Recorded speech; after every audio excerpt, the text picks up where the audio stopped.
Hello everyone. मेरा नाम सरस है और मैं आपका स्वागत करती हूँ मेरे चैनल में केस क्लोज विद एसके। अगर इस चैनल पर हम आपको real forensic case, blood evidences और द बायोलॉजिकल क्लूज को सिंपल लैंग्वेज में समझाने की कोशिश करेंगे। यहाँ क्राइम सीन के छोटे छोटे डिटेल्स भी बहुत इंपॉर्टेंट होते हैं, क्योंकि यहाँ पे हर चीज कुछ कहती है। अगर आपको क्राइम इन्वेस्टिगेशन और फॉरेंसिक साइंस पढ़ना पसंद है तो ये चैनल सिर्फ आपके लिए है। चलिए साइंस के साथ हर केस क्लोज करते हैं। सो आज हम ब्लड के बारे में बात करेंगे। ब्लड हमारी बॉडी का एक वाइटल फ्लूइड होता है, ठीक है। जस्ट लाइक ब्लड हमारे बॉडी का एक वाइटल फ्लूइड होता है और वो हमारे बॉडी को कनेक्ट करता है, जो कि कनेक्टिव टिश्यू की तरह एक काम करता है। इसमें इसका काम क्या होता है, जो ब्लड है इसका काम क्या होता है कि हमारे बॉडी को न्यूट्रिएंट्स, ऑक्सीजन, हार्मोन्स और वेस्ट प्रोडक्ट्स को ट्रांसपोर्ट करना, ठीक है। सिर्फ ट्रांसपोर्ट ही नहीं, ये हमारी बॉडी में हीमोस्टैसिस मेंटेन करने का, इम्यूनिटी बढ़ाने का, कोगुलेशन यानी खून जमने की प्रोसेस को भी हेल्प करता है। अगर हम ब्लड की कंपोजिशन देखें तो इसके दो मेजर कंपोनेंट्स होते हैं। जो पहला तो प्लाज्मा होता है, वो लगभग 55% होता है हमारे ब्लड में जो भी, और वो ब्लड का एक लिक्विड पोर्शन होता है। और 45% जो होता है वो फॉर्म्ड एलिमेंट होता है, यानी कि उसमें सेल्स होती है।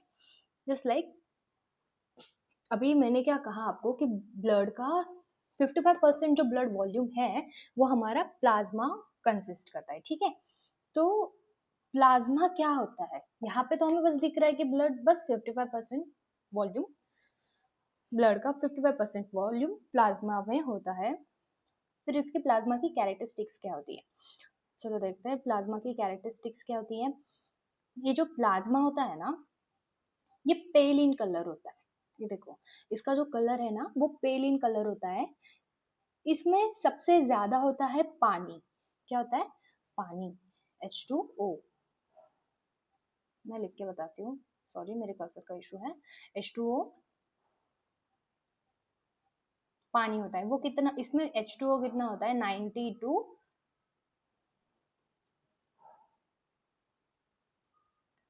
92% इसमें क्या होता है? हमारा पानी होता है, ठीक है। फिर 90 to 90% इसमें पानी होता है, जो चीजों को ट्रांसपोर्ट करने के लिए सॉल्वेंट का काम करता है। ये जो हमारा प्लाज्मा होता है ना, ये जो प्लाज्मा है ना, वो चीजों को एज लाइक, मैं आपको इंडिकेटर से बताती हूँ, लेजर पेन से। ये जो प्लाज्मा होता है ना वो हमारे बॉडी में ट्रांसपोर्ट का, सॉल्वेंट का काम करता है। हमारे जो वाटर मिनरल्स होते हैं, ब्लड के जो कंपोनेंट्स होते हैं, उन सबको ट्रांसपोर्टेशन का मीडियम हमारा प्लाज्मा प्रोवाइड करता है, ठीक है। इसके अलावा इसमें 7 to 8% क्या होता है? प्रोटीन्स होते हैं। हमारे प्लाज्मा में क्या होता है कि 7 to 8% प्रोटीन्स होते हैं। तो ये प्रोटीन्स में मेन 3 नाम याद रखना है आपको। जैसे कि पहला नाम होता है अल्ब्यूमिन। पहला नाम क्या होता है अपना? अल्ब्यूमिन। प्लाज्मा में प्रोटीन्स होते हैं, जस्ट लाइक अल्ब्यूमिन्स,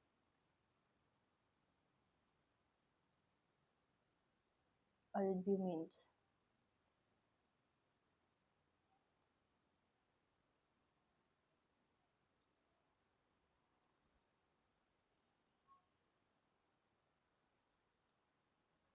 फिर हमारे आते हैं ग्लोब्युलिन्स। सीधा लिखती हूँ, अल्ब्यूमिन्स, ग्लोब्युलिन्स और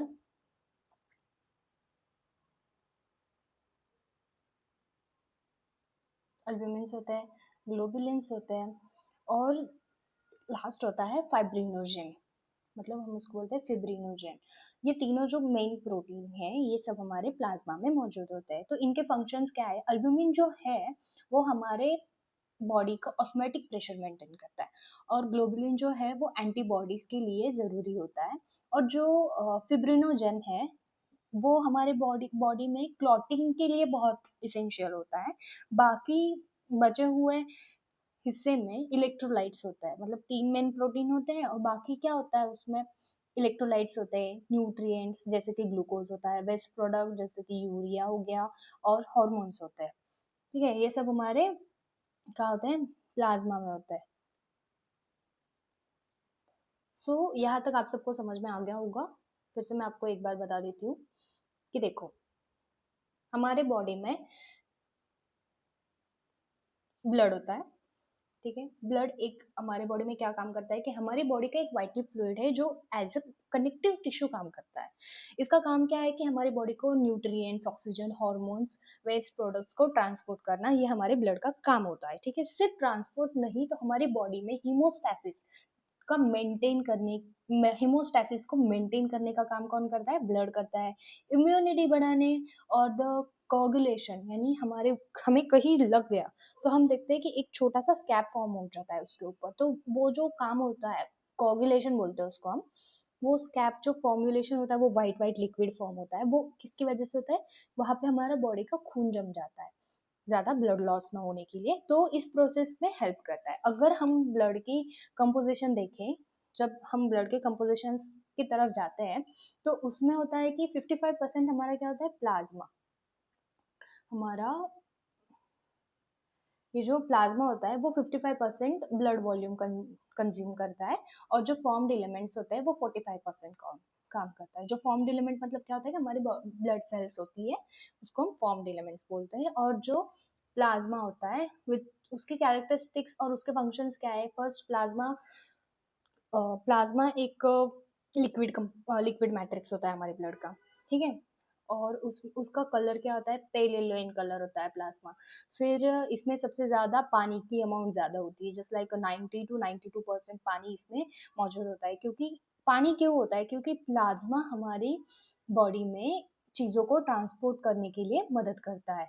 मदद करने का मतलब ये हमारे बॉडी में एज ए सॉल्वेंट बन के काम करता है। ठीक है, इसके अलावा इसमें क्या होता है कि 7 to 8% इसमें होते हैं प्रोटीन्स। अगर ये प्रोटीन 7 to 8% इसमें क्या होता है, प्रोटीन्स। और प्रोटीन्स कौन कौन से होते हैं, albumin, globulin and the albumin, globulins and fibrinogen.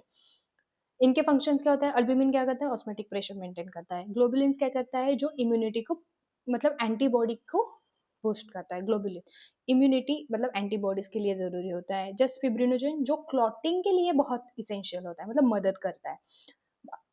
और बाकी कौन बचे, हमारे बचे इलेक्ट्रोलाइट्स, न्यूट्रिएंट्स। न्यूट्रिएंट्स के मतलब हमारा ग्लूकोज हो गया, वेस्ट प्रोडक्ट में हमारा यूरिया, जो भी हमारे बॉडी का वेस्ट प्रोडक्ट आएगा वो भी इसमें मौजूद होगा हमारे प्लाज्मा में, वो हो गया यूरिया। और हॉर्मोन्स, ये सारी चीजें हमारे प्लाज्मा में प्रेजेंट होती है। ठीक है, फिर हम आते हैं, red blood cells are the first formed element in our blood.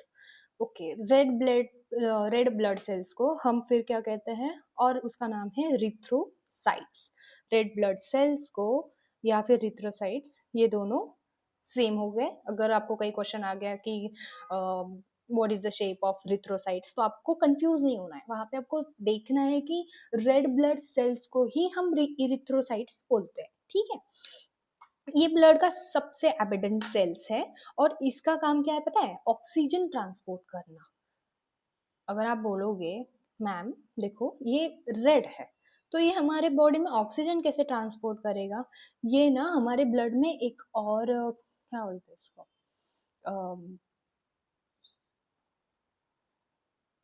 Organelle, मतलब हमारे बॉडी में ना हमारे ब्लड में ना हीमोग्लोबिन होता है। ठीक है, जो हीमोग्लोबिन होता है ना, वो हमारे ऑक्सीजन मॉलिक्यूल को बाइंड करता है, और वो हमारे सारे सेल ऑर्गेन्स तक पहुंचता है। तो स्पेशलाइज्ड इरिथ्रोसाइट्स और red blood cells specialize for the transportation of oxygen through और वाया हीमोग्लोबिन। हमारे बॉडी में ऑक्सीजन ट्रांसपोर्ट करने का काम हमारी आरबीसीज करती है। क्यों करती है, क्योंकि उसमें प्रेजेंट होता है हीमोग्लोबिन। ठीक है, तो अभी हम देखेंगे कि आरबीसी का स्ट्रक्चर कैसा होता है।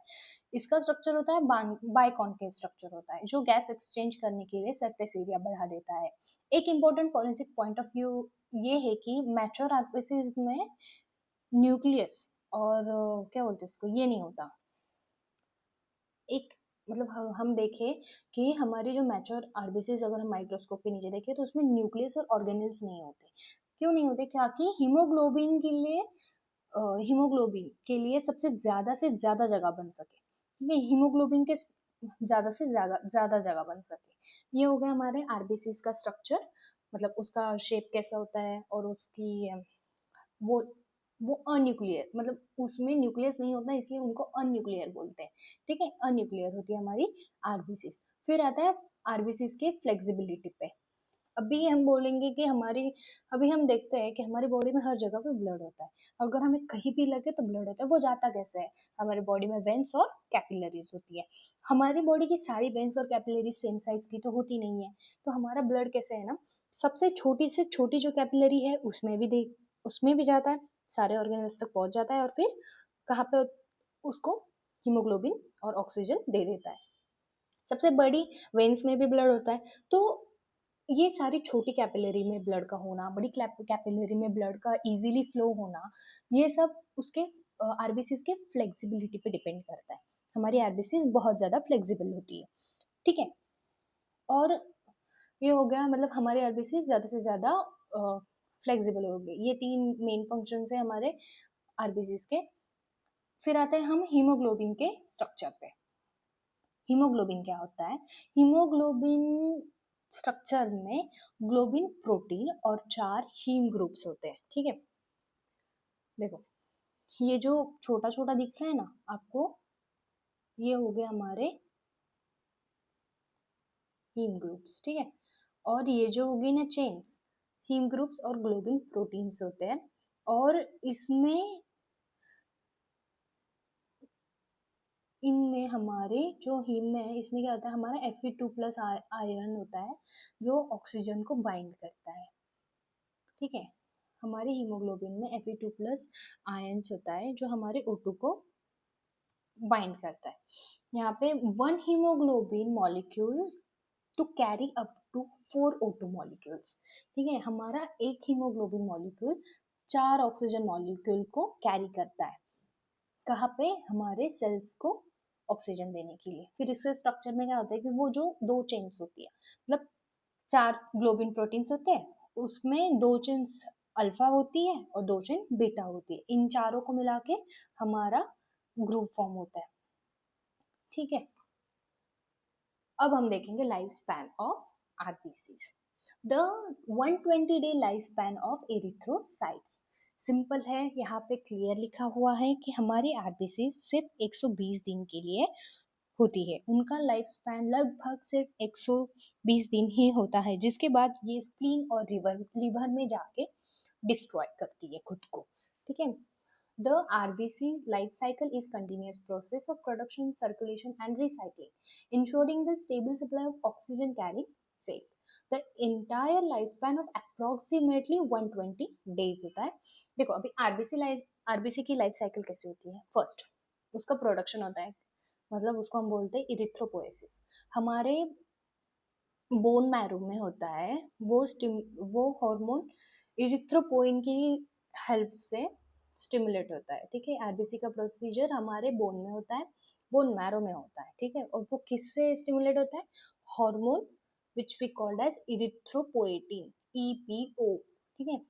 फिर उस एरिथ्रोपोइटिन वो पूरे बॉडी में लगभग 120 दिन के लिए सप्लाई होती है। पूरे ब्लड स्ट्रीम में अप्रोक्सीमेटली 120 दिन वो पूरे बॉडी को ऑक्सीजन प्रोवाइड करती है। फिर आरबीसी का होता है ब्रेक डाउन।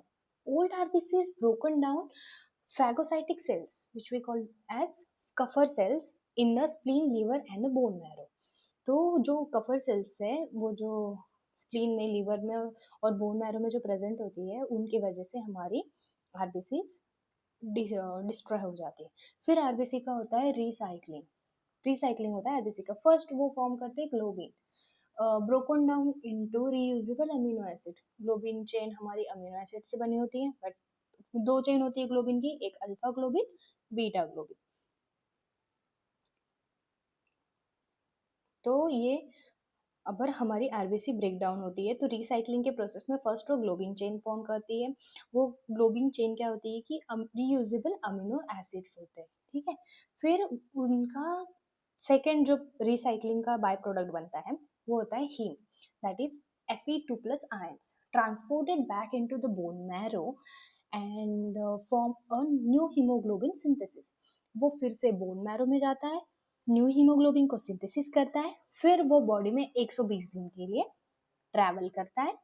फिर सेम प्रोसेस, उसका ब्रेकडाउन होगा, रिसाइकलिंग होगी, फिर ग्लोबिन बनेगा, हीम बनेगा, अगेन बोन मैरो में जाएगा, 120 डेज की लाइफ साइकिल कंप्लीट करेगा, फिर उसका ब्रेकडाउन होगा। Then third product, by product बनता है हीम। वो कहाँ पे बनता है?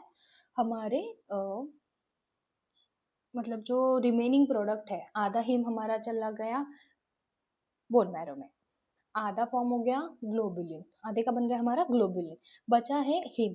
अगेन बचा है हमारा हीम मॉलिक्यूल। वो क्या स्ट्रक्चर, उसका जो स्ट्रक्चर है वो कन्वर्ट हो जाता है बिलीरुबिन में।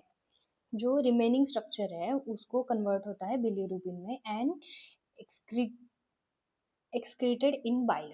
वो कहाँ पे सिक्रेट होता है? बाइल में। ठीक है।